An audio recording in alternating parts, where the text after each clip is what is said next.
Pendidikan merupakan aspek yang sangat penting dalam mengembangkan potensi dan membangun sumber daya kualitas manusia yang unggul. Pendidikan adalah media untuk mengubah pola pikir manusia menjadi lebih bijaksana, bertanggung jawab, dan dapat menyelesaikan permasalahan dalam hidupnya. Ilmu pengetahuan yang sangat dinamis dan berkembang begitu pesat yang sejalan dengan perkembangan teknologi. Perkembangan teknologi yang begitu pesat mendorong terjadinya berbagai perubahan budaya, sosial, ekonomi di masyarakat, sehingga sistem pendidikan ataupun kurikulum selalu diperbaiki sesuai dengan perkembangan zaman. Di Indonesia sendiri, pendidikan di Indonesia memiliki sejarah dan perjalanan yang begitu panjang hingga bisa sampai pada pembelajaran yang merdeka saat ini. Kita patut untuk sangat bersyukur karena kita bisa hidup di masa sekarang di mana setiap wanita dan pria memiliki hak yang sama dalam belajar. Kita juga patut berterima kasih kepada pahlawan dan pejuang Indonesia yang berusaha untuk memperjuangkan pendidikan di Indonesia agar bisa dirasakan di masyarakat seluruh Indonesia. Salah satu tokoh yang terkenal dan sangat berjasa dalam pendidikan di Indonesia yaitu adalah Ki Hajar Dewantara yang dijuluki sebagai Bapak Pendidikan Indonesia. Ki Hajar Dewantara lahir di Yogyakarta 2 Mei 1889 yang terkenal dengan slogan pendidikannya yaitu Tuturi Handayani. Pada video pembelajaran kali ini, kita akan membahas lebih lanjut mengenai perjalanan pendidikan nasional. Yuk simak video berikut ini agar kita semua menjadi lebih memahami bagaimana perjalanan pendidikan nasional sehingga kita lebih bisa menghargai perjuangan pahlawan-pahlawan kita dan semakin termotivasi untuk belajar.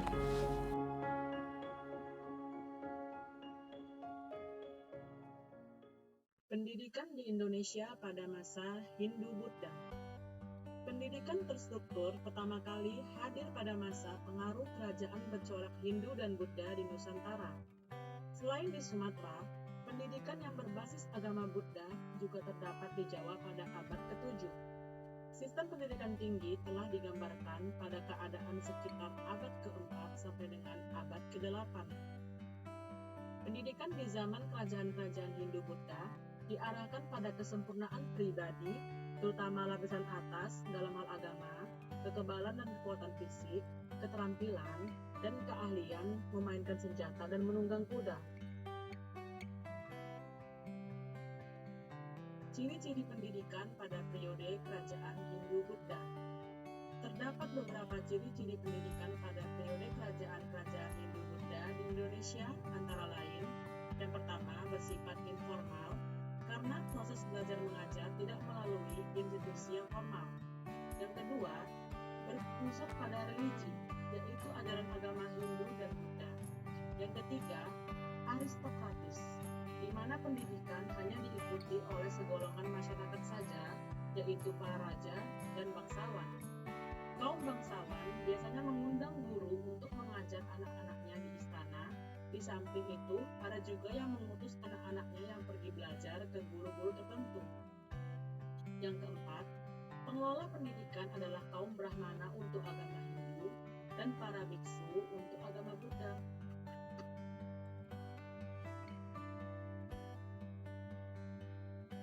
Pendidikan di Indonesia pada zaman penyebaran Islam. Pada permulaan abad ke-16 dan mungkin di dalam abad ke-13, banyak masyarakat yang dahulu memeluk agama Hindu kemudian memeluk agama Islam.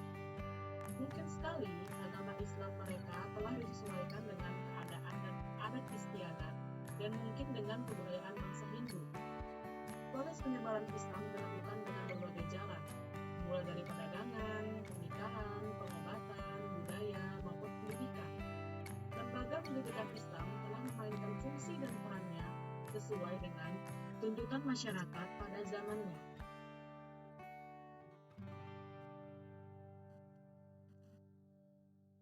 Pada perkembangan selanjutnya, setelah keruntuhan kerajaan-kerajaan bercorak Hindu dan Buddha, lembaga pendidikan Islam telah memainkan fungsi dan perannya sesuai dengan tuntutan masyarakat pada zamannya, antara lain masjid, langgar, surau, madrasah, dan pesantren.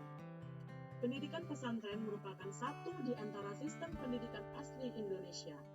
Sebagai institusi pendidikan, pesantren pada mulanya sebagai tempat penyiaran agama Islam kepada khalayak ramai dan secara kultural, dan pelan-pelan mengubah tradisi budaya yang berkaitan dengan pegangan agama sebelumnya yang dianut warga masyarakat.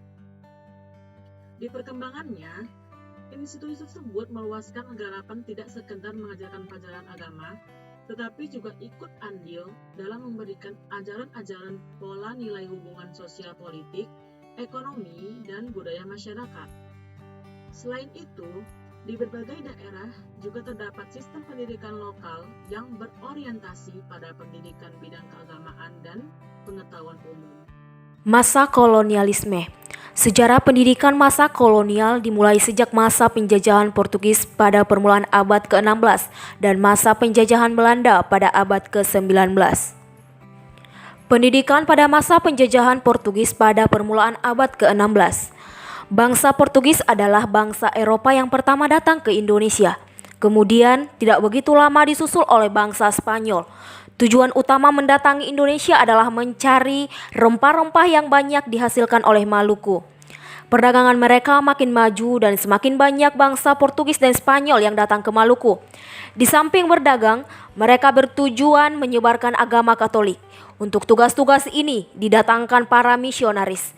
Franciscus Xaverius setelah menyelesaikan studinya di Sarekat Yesus diberi tugas ke daerah-daerah Timur Asia. Maka ini tujuan beliau datang ke Maluku. Beliaulah yang dianggap sebagai peletak dasar agama Katolik di Indonesia. Untuk menyebarkan agama Katolik itu, para misionaris mendirikan sekolah. 1536, di Ternate didirikan sekolah yang mendidik calon-calon misionaris. Sekolah seminari ini juga didirikan di Pulau Solor. Banyak anak-anak Indonesia yang masuk sekolah ini. Dengan adanya usaha-usaha sosial dari para misionaris, kehidupan orang-orang Maluku makin menjadi maju. Pada 1536, penguasa Portugis di Maluku bernama Antonio Galvano mendirikan sekolah-sekolah seminari untuk anak-anak dari pemuka-pemuka pribumi. Selain pelajaran agama, diajarkan juga membaca, menulis, dan berhitung. Sekolah serupa didirikan di Pulau Solor yang muridnya mencapai 50 orang. Sekolah ini diketahui memakai bahasa Latin. Murid-murid Bumi Putra yang ternyata dapat mengikuti dan ingin melanjutkan dapat melanjutkan studinya di Goa, pusat kekuatan Portugis di Asia. Sedangkan Franciscus Xaverius pada tahun 1547 pergi ke Goa dari Ternate dengan membawa pemuda-pemuda Maluku untuk melanjutkan pendidikan di Goa.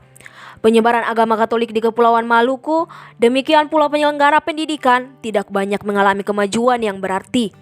Hal tersebut terjadi karena selain hubungan dengan orang-orang Portugis dengan Sultan Ternate kurang baik, mereka harus bersaing dan berperang melawan orang-orang Spanyol dan kemudian orang-orang Inggris. Akhirnya, kedatangan Belanda dengan agama Kristen yang dibawanya dapat menghalau Portugis sampai ke Timur Timur.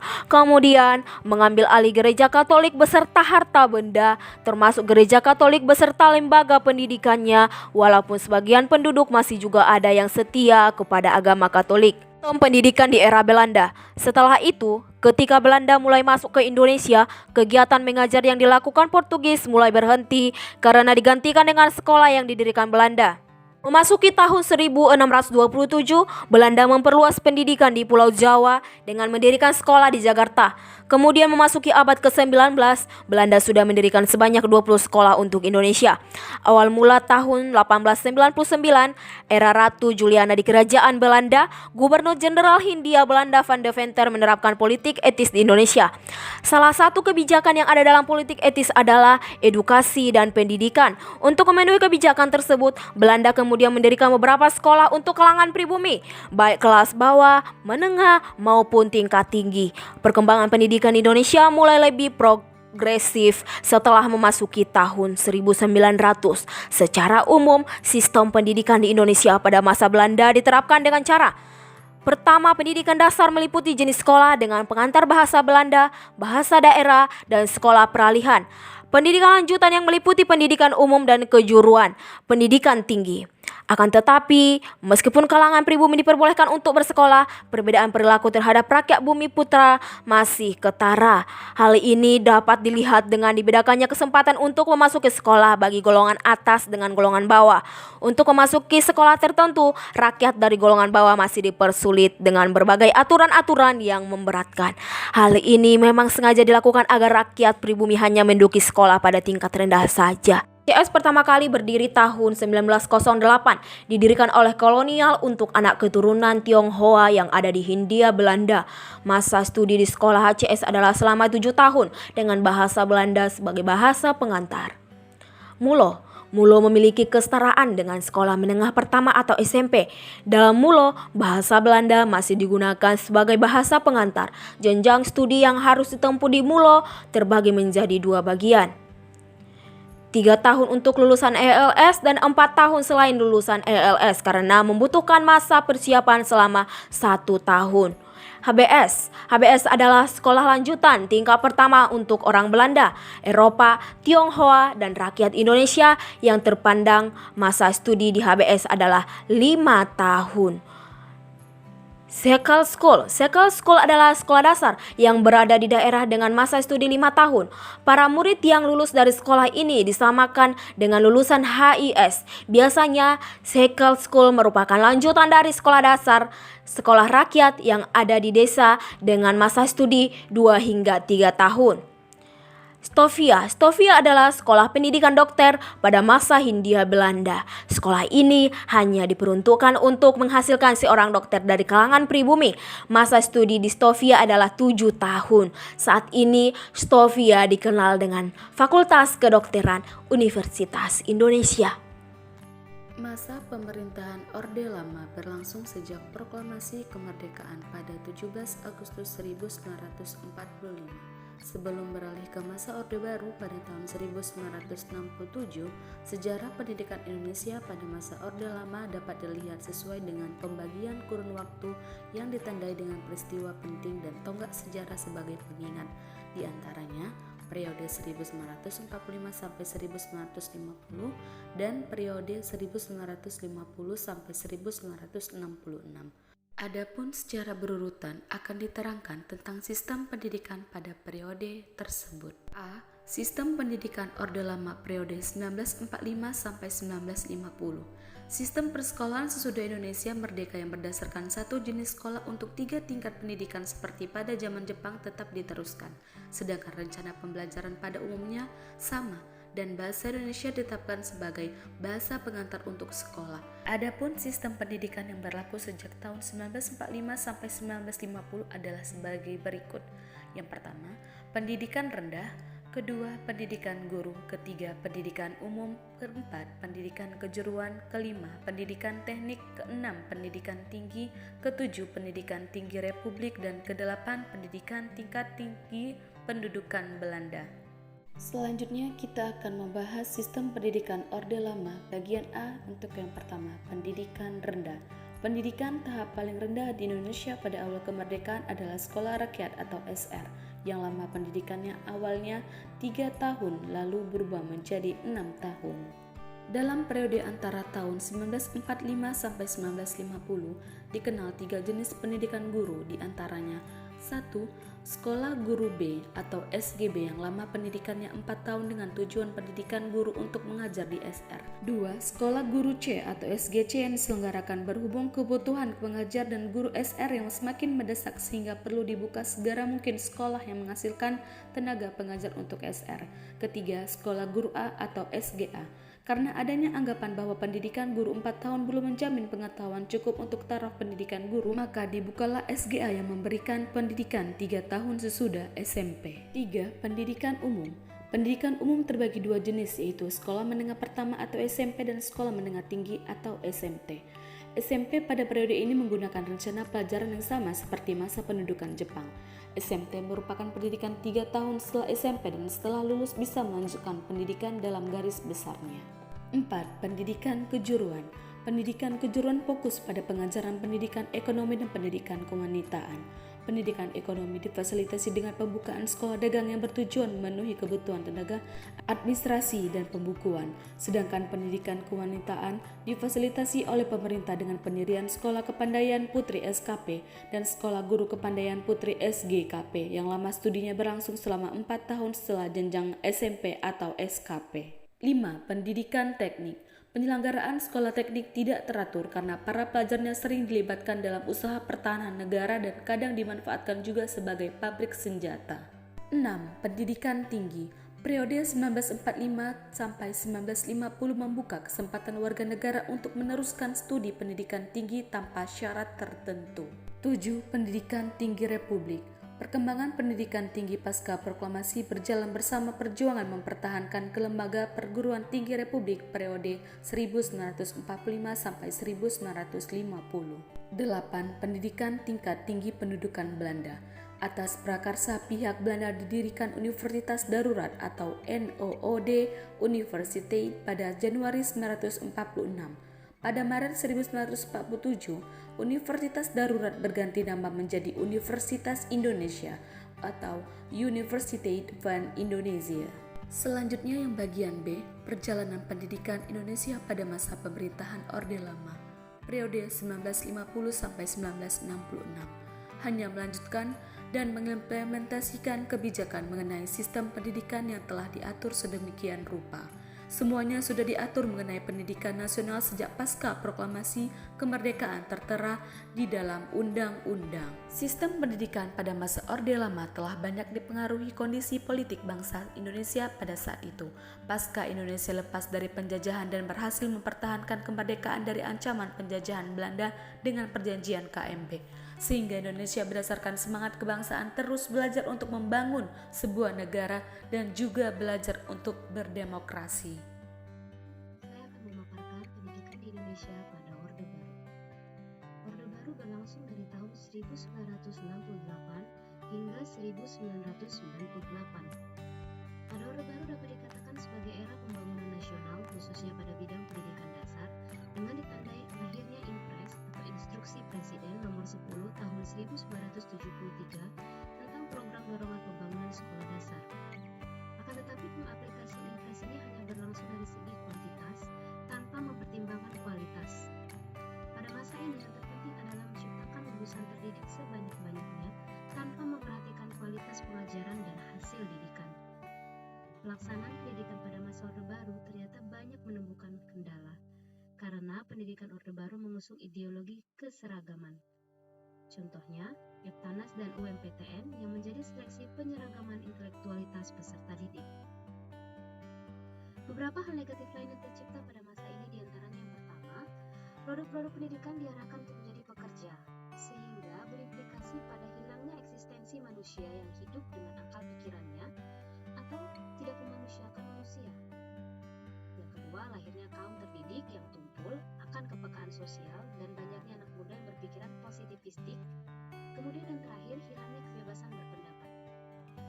Pemerintah Orde Baru yang dipimpin oleh Soeharto mengedepankan moto membangun manusia Indonesia seutuhnya dan masyarakat Indonesia. Pada masa ini, seluruh bentuk pendidikan ditujukan untuk memenuhi hasrat penguasa, terutama untuk pembangunan nasional. Kemudian, pendidikan pada masa Orde Baru bukan untuk meningkatkan taraf hidup rakyat, apalagi untuk meningkatkan sumber daya manusia, tetapi malah mengutamakan orientasi politik agar semua rakyat itu selalu patuh pada kebijakan pemerintah, bahwa putusan pemerintah adalah putusan yang adiluhung dan tidak boleh dilanggar. Itulah doktrin Orde Baru pada sistem pendidikan kita. Sebagai akibat dari kebijakan pemerintah tersebut, pendidikan yang maju hanya di Pulau Jawa, sementara di daerah lain sistem pendidikannya kurang maju karena kurang diterimanya masyarakat terhadap sistem pendidikan. Akhirnya, penerapan pendidikan tidak diarahkan pada kualitas melainkan kuantitas. Hal ini menimbulkan peningkatan pengangguran dari berbagai jenjang. Banyak lulusan tetapi tidak punya pekerjaan. Pada masa itu akuntabilitas pendidikan masih sangat rendah. Kemudian kita membahas pada kurikulum Orde Baru. Yang pertama adalah kurikulum tahun 1968. Pada kurikulum ini menekankan pendekatan organisasi materi dengan pembinaan kelompok pembinaan Pancasila, pengetahuan dasar dan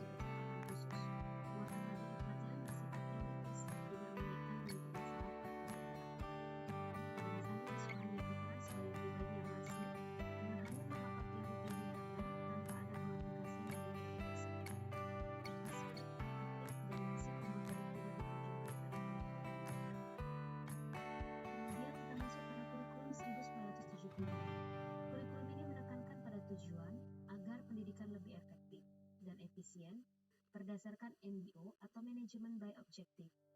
Metode, materi, dan tujuan pengajaran dirinci dalam prosedur pengembangan sistem instruksional yang dikenal dengan istilah satuan pelajaran, yang terdiri dari rencana pelajaran setiap satuan bahasa.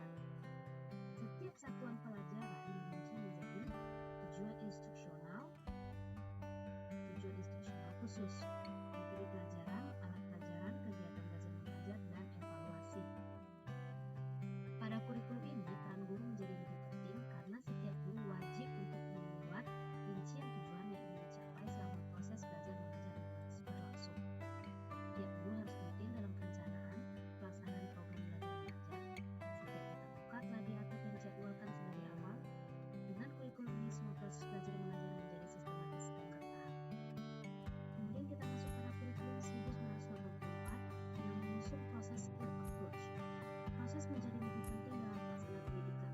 Peran siswa dalam kurikulum ini menjadi mengamati sesuatu, mengelompokkan, mendiskusikan, hingga melaporkan. Modul ini disebut cara belajar siswa aktif atau CBSA atau Student Active Learning atau SAL. CBSA memposisikan guru sebagai fasilitator, sehingga bentuk kegiatan ceramah tidak lagi ditemukan dalam kurikulum ini. Pada kurikulum ini, siswa diposisikan sebagai subjek dalam proses belajar mengajar. Siswa juga diperankan dalam pembentukan suatu pengetahuan dengan diberi kesempatan untuk mengemukakan pendapat, bertanya, dan mendiskusikan sesuatu. Kita masuk ke kurikulum 1994. Kurikulum ini merupakan hasil upaya untuk memadukan kurikulum sebelumnya, terutama kurikulum 1975 dan 1984. Pada kurikulum ini, kepada siswa mulai terjalin dengan beratnya beban belajar siswa, dari muatan nasional sampai muatan lokal. Materi muatan lokal disesuaikan dengan kebutuhan daerah masing-masing, misalnya bahasa daerah, kesenian, dan daerah. Kemudian berbagai kepentingan kelompok-kelompok masyarakat juga bermasalah pada isu-isu tertentu masuk dalam kurikulum. Akhirnya kurikulum 1994 menjadi kurikulum sederhana. Siswa dihadapkan dengan beban belajar yang harus mereka dewasa.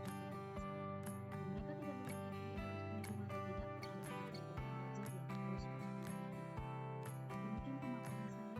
Demikian pemaparan saya mengenai pendidikan nasional pada masa Orde Baru. Pendidikan pada masa reformasi. Era reformasi telah memberikan ruang yang cukup besar bagi perumusan kebijakan-kebijakan pendidikan baru yang bersifat reformatif dan revolusioner. Bentuk kurikulum berubah menjadi berbasis kompetensi. Begitu pula bentuk pelaksanaan pendidikan berubah dari sentralistik atau model lama menjadi lebih desentralistik. Kurikulum yang pertama pada era reformasi yaitu adalah kurikulum berbasis kompetensi. Lahirnya kurikulum KBK 2004 meliputi kegiatan belajar mengajar, penilaian berbasis kelas, dan pengelolaan kurikulum berbasis sekolah. Artinya, dalam hubungannya dengan KBM, proses belajar mengajar tidak hanya berlangsung di lingkungan sekolah, tetapi juga di lingkungan keluarga dan masyarakat. Yang kedua adalah kurikulum tingkat satuan pendidikan atau KTSP 2006. Secara umum, KTSP tidak jauh berbeda dengan KBK. Namun perbedaan yang menonjol terletak pada kewenangan dalam penyusunannya, yaitu mengacu pada desentralisasi sistem pendidikan. Pemerintah pusat menetapkan standar kompetensi dan kompetensi dasar, sedangkan sekolah dalam hal ini guru dituntut untuk mampu mengembangkan dalam bentuk silabus dan penilaiannya sesuai dengan kondisi-kondisi sekolah dan daerahnya. Jadi, pada kurikulum ini, sekolah sebagai satuan pendidikan berhak untuk menyusun dan membuat silabus pendidikan sesuai dengan kepentingan siswa dan kepentingan lingkungan. KTSP lebih mendorong pada lokalitas pendidikan.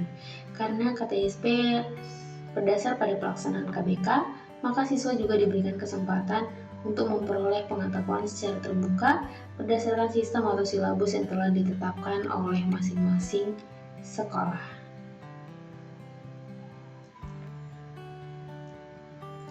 Kurikulum K13. Jika di KTSP setiap mata pelajaran dirancang berdiri sendiri dengan kompetensi dasar sendiri pula dan berjumlah 11 mata pelajaran, di K13 setiap pembelajaran menggunakan pendekatan saintifik untuk meningkatkan kreativitas peserta didik.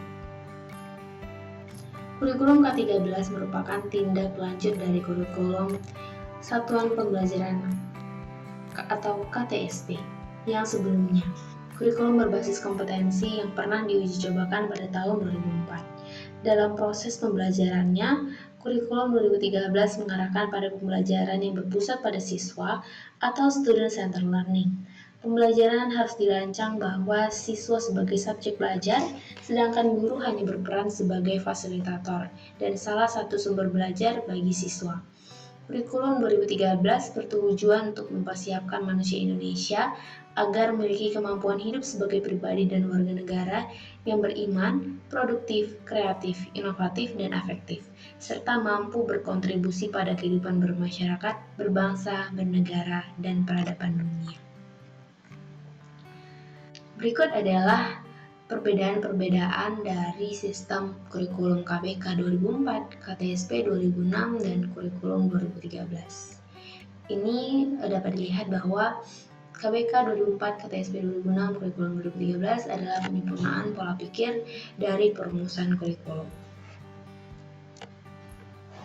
Nah, kali ini kita akan membahas materi mengenai sistem pendidikan yang diterapkan pada saat ini. Sebelum itu, kita akan membahas terlebih dahulu mengenai perjalanan kurikulum di Indonesia. Nah, dapat kita lihat pada tabel berikut ini, Indonesia sudah berapa kali melakukan perubahan kurikulum. Kurikulum merupakan salah satu komponen yang ada dalam sistem pendidikan, di mana kurikulum akan memberikan arah dan menjadi pedoman dalam proses pelaksanaannya, khusus di lembaga-lembaga pendidikan formal. Kurikulum disesuaikan dengan kebutuhan maupun keadaan lingkungan dan masyarakat, sehingga kurikulum bersifat dinamis dan dapat disesuaikan dengan perkembangan zaman. Kurikulum terbaru di Indonesia adalah kurikulum Merdeka. Apa sih kurikulum Merdeka itu dan filosofinya dalam kurikulum Merdeka itu seperti apa? Kita akan bahas lebih lanjut. Terjadinya pandemi COVID-19 membuat kegiatan pembelajaran menjadi terhambat dan lebih banyak dilakukan secara daring. Hal ini membuat setiap lembaga pendidikan atau sekolah mengembangkan sistem pembelajaran mereka masing-masing. Pelajar harus beradaptasi dengan pembaruan sistem pembelajaran jarak jauh hingga ditiadakannya ujian negara. Pada masa pandemi COVID-19, krisis pembelajaran yang ada menjadikan pendidikan semakin tertinggal dengan hilangnya pembelajaran learning loss dan meningkatnya kesenjangan pembelajaran antar wilayah dan antar kelompok sosial.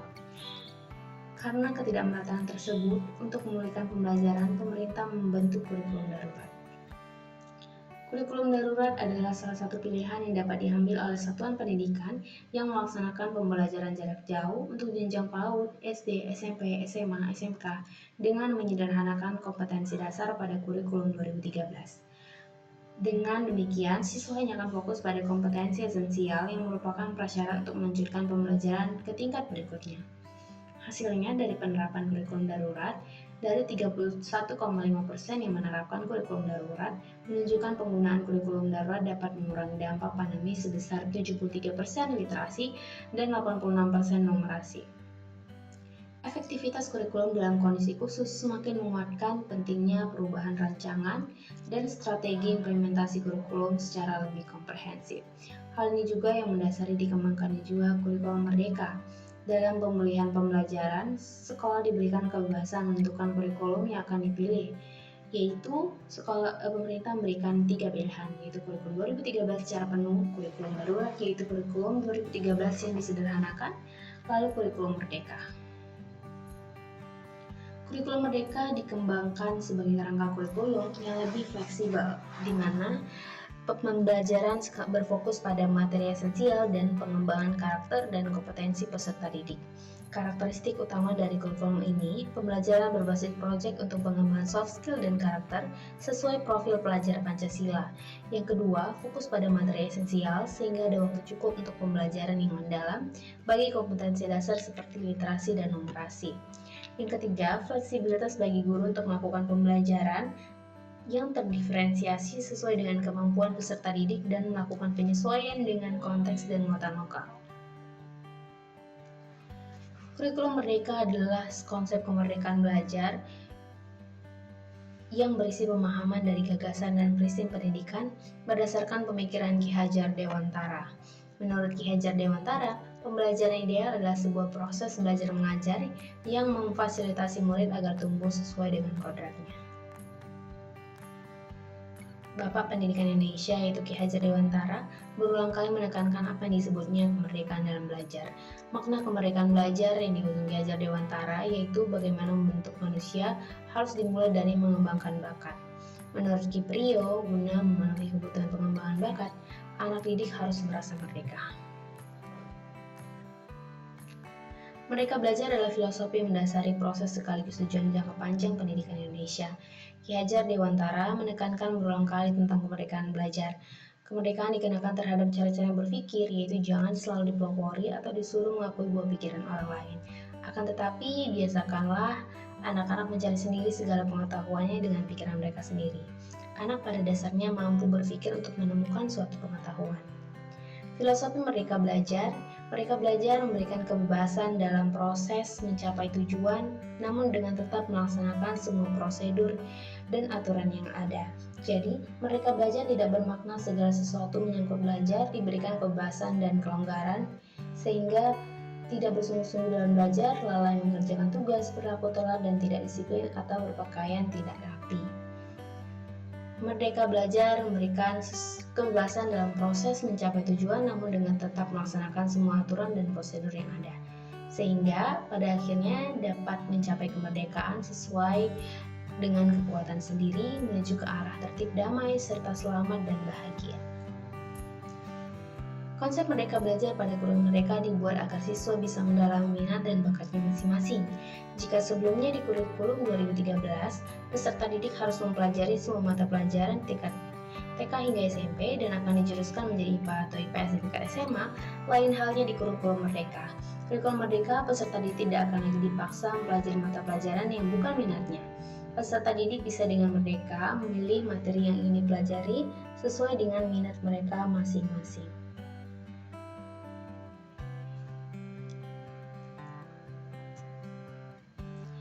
Pembelajaran kurikulum Merdeka. Di pelajaran kurikulum Merdeka lebih sederhana dan mendalam. Dalam hal ini, siswa bisa fokus pada materi yang esensial dan pengembangan kompetensi peserta didik pada fasenya. Siswa juga bisa belajar lebih mendalam, bermakna, tidak terburu-buru dan menyenangkan. Kedua, lebih merdeka. Tidak ada program peminatan di SMA. Peserta didik memilih mata pelajaran sesuai minat, bakat, dan aspirasinya. Guru pun mengajar sesuai dengan tahap capaian dan perkembangan peserta didik. Sementara sekolah memiliki wewenang untuk mengembangkan dan mengelola kurikulum dan pembelajaran sesuai dengan karakteristik satuan pendidikan dan peserta didik. Yang ketiga, kurikulum Merdeka lebih relevan dan interaktif. Dalam kurikulum ini, pembelajaran melalui kegiatan proyek memberikan kesempatan lebih luas kepada peserta didik untuk secara aktif mengeksplorasi isu-isu aktual seperti lingkungan, kesehatan, dan lainnya. Demikianlah pemaparan materi kami dari Perjalanan Pendidikan Nasional. Kami mengucapkan terima kasih.